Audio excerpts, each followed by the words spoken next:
l'une des choses la plus difficiles, c'est de nourrir une personne ou une créature. Allah dit dans le Coran, je n'ai créé les djinns et les hommes uniquement pour qu'ils m'adorent. Et je ne les demande pas de me nourrir. Allahu Akbar. Fin de citation. Ce verset encourage et ordonne aux êtres humains et aux djinns d'adorer Allah. Mais le verset qui m'a marqué n'est pas l'adoration en réalité. Mais c'est lorsque Allah dit, je ne vous demande pas de me nourrir moi Allah. Choquant, n'est-ce pas? Mais est-ce que Allah mange? Est-ce que Allah se nourrit? Non, puisque Allah n'est pas comme les créatures. C'est les créatures qui ont besoin de manger, de boire de l'eau. Mais pourquoi Allah fait cette comparaison? Tout simplement, c'est de nous faire réfléchir, nous les musulmans, pour dire que la chose qui est difficile n'est pas l'adoration en réalité, mais c'est de nourrir une personne. Imaginez une fois, si Allah disait de laisser l'adoration, d'arrêter de jeûner, de prier, de faire le pèlerinage, de faire la zakat. Et en retour, Allah nous dit de nourrir ses créatures, de nourrir les animaux. Il existe combien d'animaux sur la terre? Est-ce qu'on pourra le faire? Je vais vous donner un exemple qui montre un peu la difficulté. Il y a des dauphins qui mangent 1 tonne par jour, d'autres 3 tonnes, d'autres 4 tonnes par jour. On va enlever la nourriture où pour les nourrir. Et chaque animal a sa spécialité. On va enlever où la nourriture pour les donner. Et comment on va faire pour les nourrir?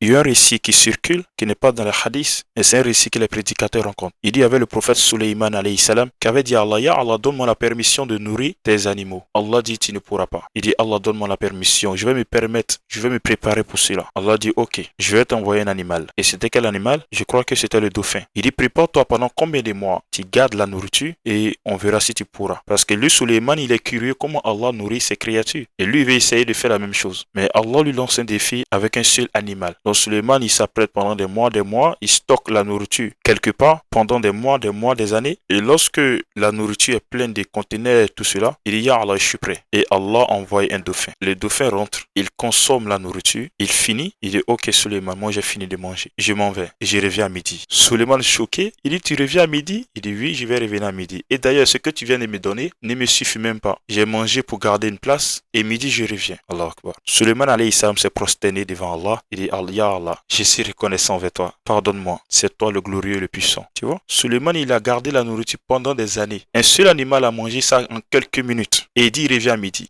Imagine sinon on doit nourrir les animaux, on doit nourrir les créatures. Donc la chose la plus difficile, c'est pas l'adoration, c'est de s'occuper d'une créature, de sa nourriture, de sa santé, de son milieu de vie, de tout ce qu'il a besoin. Donc mon ami, aujourd'hui, la chose la plus facile que Allah nous a donnée pour être reconnaissant vis-à-vis de lui, c'est de se prosterner. Pour aller se prosterner, on ne paye pas. Il n'y a pas de facture, il n'y a pas d'impôt, il n'y a pas de travail à faire pour se prosterner. Il n'y a rien. Pour être reconnaissant vis-à-vis d'Allah, c'est gratuit. Et d'ailleurs, lorsqu'on est reconnaissant vis-à-vis d'Allah, c'est un bienfait pour nous. Ça nous profite. Tu vois? Soyez reconnaissants et moi je vais augmenter votre bienfait. Souvenez-vous de moi et moi Allah, je vais me souvenir de vous et je vais vous récompenser. Donc dis-toi que la reconnaissance envers Allah dans l'adoration est gratuite. Donc arrête de te plaindre. Arrête de dire non, la religion est difficile, la religion me fatigue. Je n'ai pas le temps de faire la salade, je n'ai pas le temps de jeûner, je n'ai pas le temps de venir à la mosquée. Wallahi, l'adoration c'est la chose la plus facile. Ainsi je vais m'arrêter ici, on sera la prochaine, Inch'Allah.